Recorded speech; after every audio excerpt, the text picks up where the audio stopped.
মৰাণত কেন্দ্ৰীয় চুকাফা দিৱস আৰম্ভ। মৰাণ তিলৈ গ্ৰাম্য বজাৰ চুকাফা ক্ষেত্ৰত আজিৰে পৰা 2 ডিচেম্বৰলৈ টাইপাৰ উদ্যোগত একাদশ কেন্দ্ৰীয় চুকাফা দিৱসৰ বৰ্ণাঢ্য আৰম্ভণি হৈছে। সভাপতি মঞ্চ বিজয় ৰাজকোঁৱৰ আৰু মান্নাং অঞ্জলি মোহন চেতিয়াই পতাকা উত্তোলন কৰে।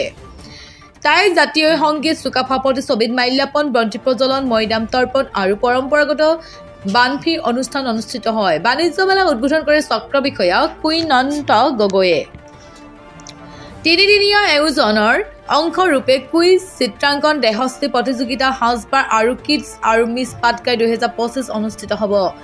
2 ডিচেম্বৰত সাংস্কৃতিক শোভাযাত্ৰা উদ্বোধন কৰিব কেবিনেট মন্ত্ৰী যোগেন মোহনে। দিনটোৰেই চাওলুং চুকাফা বৰ অসম সমন্বয় বঁটা প্ৰদান কৰা হ'ব প্ৰদ্যুৎ বিক্ৰম মাণিক্য দেৱ বৰ্মাক। সন্ধিয়া মুকলি সভা আৰু সাংস্কৃতিক সন্ধিয়াত সঞ্জীৱ বৰা, বিকাশ বাইলুং আৰু দীপ্লিনা ডেকাৰ গীতৰ শৰাই থাকিব।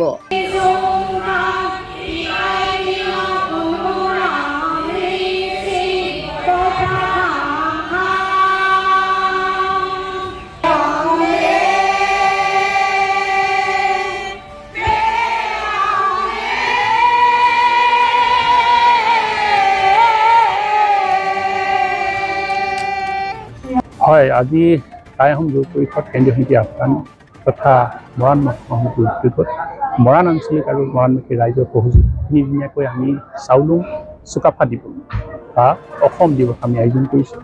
ইতিমধ্যে প্ৰথম যি কাৰ্যসূচী পতাকা উত্তোলন, তাৰ লগতে মৈদাম তৰ্পণ আৰু চাওলুং চুকাফাৰ প্ৰতিচ্ছবিত মাল্যাৰ্পণ তিনিটি কাৰ্যসূচী সমাপন হৈছে আৰু ইয়াৰ পাছতে বানফি আছে আৰু সন্ধিয়ালৈ আমি আয়োজন কৰিছোঁ মিষ্টাৰ মৰাণ আৰু মিষ্টাৰ চুকাফা বডি বিল্ডিং প্ৰতিযোগিতা।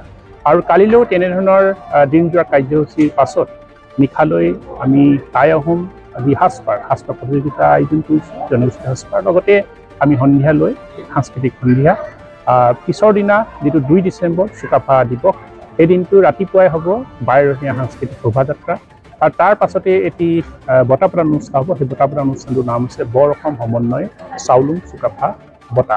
আৰু এই বঁটাটো এইবাৰ দিয়া হ'ব আমাৰ ত্ৰিপুৰাৰ মহাৰাজ প্ৰদ্যুৎ মাণিক্য দেৱ বৰ্মা।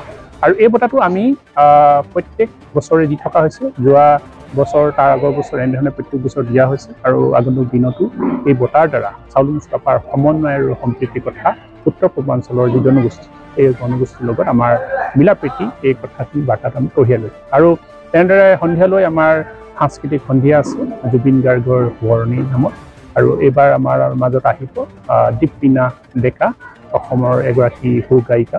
আৰু মই সংবাদ মাধ্যমৰ যোগেদি প্ৰত্যেকজন ব্যক্তিক এই তিনিদিনীয়া কাৰ্যসূচী আমাৰ মৰাণৰ যি তিলৈ গ্ৰাম্য ক্ৰীড়া খেলপথাৰত আয়োজন হৈছে সকলোকে আমন্ত্ৰণ কৰিছোঁ উক্ত 3 দিন কাৰ্যসূচীত সহযোগিতা কৰি। ধন্যবাদ। হয়, মৰাণ মহকুমা সমিতি আৰু মৰাণ আঞ্চলিক সমিতিৰ উদ্যোগত টাই আহোম যুৱ পৰিষদৰ কেন্দ্ৰীয় সমিতিৰ আহ্বানত এইবাৰ একাদশ বাৰ্ষিক আমি কেন্দ্ৰীয় চুকাফা দিৱস চাওলুং চুকাফা সমন্বয় ক্ষেত্ৰত তিলৈ গ্ৰাম্য বজাৰ অনুষ্ঠিত কৰিছোঁ। আৰু আমি 3 দিনীয়া বৰ্ণাঢ্য কাৰ্যসূচীৰে ইয়াত বহুকেইটা কাৰ্যসূচী ৰূপায়ণ কৰিছোঁ। এই কাৰ্যসূচী অনুষ্ঠিত কৰা মূলতঃ হ'ল 1215 চনত এজন প্ৰতাপী ৰাজকোঁৱৰ এটা দীঘলীয়া যাত্ৰা কৰি মাওলুঙৰ পৰা আহি 1228 খ্ৰীষ্টাব্দত এই ভূখণ্ড পদাপন্ন হৈছিলে। আৰু যেতিয়া তেখেতে 1228 খ্ৰীষ্টাব্দত তিপামত পদাপন্ন হৈ ইয়াত থকা সৰু সৰু জাতি জনগোষ্ঠীসমূহ ভৱিষ্যত দিনত যাতে বিপদত নপৰে সেইকাৰণে তেওঁ বৰ অসম সৃষ্টি কৰিছিলে, বৰ অসম গঢ়িছিলে। আৰু সেইজন পিতৃপুৰুষৰ এইবাৰ আমি একাদশ বাৰ্ষিক কেন্দ্ৰীয় চুকাফা দিৱস আয়োজন কৰিছোঁ। 2 ডিচেম্বৰ তাৰিখে আমি এই কাৰ্যসূচীৰ লগত সংগতি ৰাখি এইবাৰ আমি এটা বঁটা চাওলুং চুকাফা বৰ অসম সমন্বয় বঁটা ত্ৰিপুৰাৰ 168 সংখ্যক ৰজা ত্ৰিপুৰা মতাৰ চিফ প্ৰদ্যুৎ বিক্ৰম মাণিক দেৱ বৰ্মালৈ আমি বঁটাটো আমি প্ৰদান কৰিম। আৰু তেখেতেও আমাক ইতিমধ্যে অহাৰ প্ৰতিশ্ৰুতি প্ৰদান কৰিছে। আমি আশা কৰিছোঁ এই বঁটাৰ যোগেদি ত্ৰিপুৰা আৰু অসমৰ মাজত যি সম্বন্ধ আগতে আছিলে এই সম্বন্ধ যাতে অধিক ফটফটীয়া হয় তাৰে আমি কামনা কৰিছোঁ। আৰু আমি এই অনুষ্ঠানৰ লগত বহুকেইটা এনেকুৱা কাৰ্যসূচী ৰূপায়ণ কৰিছোঁ যি কাৰ্যসূচীৰ জৰিয়তে মুকলি সভাৰ জৰিয়তে চাওলুং চুকাফাৰ ইতিবৃত্তি আদিবৃত্তি আমি আলোকপাত কৰিম আৰু আহোম জনগোষ্ঠী অসমৰ কাৰণে যিখিনি কৰণীয় কাম আছে এই কৰণীয় কামখিনি আমি কৰি যাম বুলি আপোনালোকৰ সংবাদ মাধ্যমৰ যোগেদি আমি সকলো ৰাইজৰ আগত অৱগত কৰিছোঁ আৰু সমূহ অসমবাসী ৰাইজক এই অনুষ্ঠানলৈ সাদৰে নিমন্ত্ৰণ জনাইছোঁ। চাওক, 6 জনগোষ্ঠীৰ জনজাতিকৰণ এটা দীৰ্ঘদিনীয়া দাবী আৰু আমি পাই জন্মলগ্নৰ পৰাই প্ৰায় 30টা বছৰ আমি সংগ্ৰাম কৰি আহিছোঁ যে টাই আহোমসকলক জনজাতিকৰণ প্ৰদান কৰিব লাগে। ভূমিৰ অধিকাৰ পাব লাগে, ৰাজনৈতিক অধিকাৰ পাব লাগে, সামাজিক অধিকাৰ পাব লাগে, অৰ্থনৈতিক অধিকাৰ পাব লাগে আৰু তাৰ লগতে যিখিনি আমাৰ বৰ্তমান ট্ৰাইবেলসকলে জনজাতিকৰণ ভোগ কৰি আছে তেওঁলোকৰো কোনো হানি বিঘিনি নহ'ব লাগে। এই কথাখিনি আমি খুব স্পষ্টকৈ কৈ আছোঁ আৰু কালি সদনত এই ক্ষেত্ৰত প্ৰতিবেদন তেওঁলোকে দিছে আৰু এই প্ৰতিবেদনখন তেওঁলোকে দিল্লীলৈ প্ৰেৰণ কৰে। আৰু সেই গতিকে প্ৰথমে মই অসম চৰকাৰক ধন্যবাদ জ্ঞাপন কৰিছোঁ যে তেওঁলোকে যি প্ৰতিশ্ৰুতি দিছিল যে তেওঁলোকে 6 জনগোষ্ঠীৰ জনজাতিকৰণ কৰাব ক্ষেত্ৰত গুৰুত্বপূৰ্ণ ভূমিকা ল'ব, যি প্ৰতিশ্ৰুতি তাৰ ক্ষেত্ৰত প্ৰথমটো ষ্টেপ তেওঁলোকে পাৰ কৰিছে আৰু দ্বিতীয় পৰ্যায়ত ইতিমধ্যে দিল্লীলৈ প্ৰেৰণ কৰিছে। গতিকে এই প্ৰতিবেদনখনত আচলতে কি আছে কি নাই এই কথাখিনি আমি পুংখানুপুংখভাৱে সকলো বিষয় আমি চালি জাৰি চাম। যদি তাত কিবা সংশোধনী কৰিবলগীয়া থাকে নিশ্চয় আমি সংশোধনী প্ৰস্তাৱ অসম চৰকাৰ আৰু দিল্লী চৰকাৰলৈ প্ৰেৰণ কৰিম। কিন্তু এটা কথা খুব স্পষ্ট আমি ক'ব বিচাৰিছোঁ যে ইতিমধ্যেই আন যিসকল ট্ৰাইবেলসকলে যি আমাক বিৰোধিতা কৰি আছে তেওঁলোকক আমি খুব স্পষ্টকৈ আমি বাৰে বাৰে কৈছোঁ। আজিও মই একেটা কথাই কওঁ যে তেওঁলোকৰ কোনো ধৰণৰ হানি বিঘিনি হোৱাটো আমি বিচৰা নাই। তেওঁলোকে যি ৰিজাৰ্ভেশ্যন পাই আছে 15% ST প্লেইন আৰু LC হিচাপে তাৰ পৰা কাঢ়ি আনি আমি ST বিচৰা নাই। আমাক ইতিমধ্যে আমি কৈ আছোঁ যে 27% OBC যি ৰিজাৰ্ভেশ্যন আছে তাৰ পৰা কাটি আনিহে আমাক ST হিচাপে দিব লাগে। এই কথাখিনি আমি বাৰে বাৰে কৈ আছোঁ।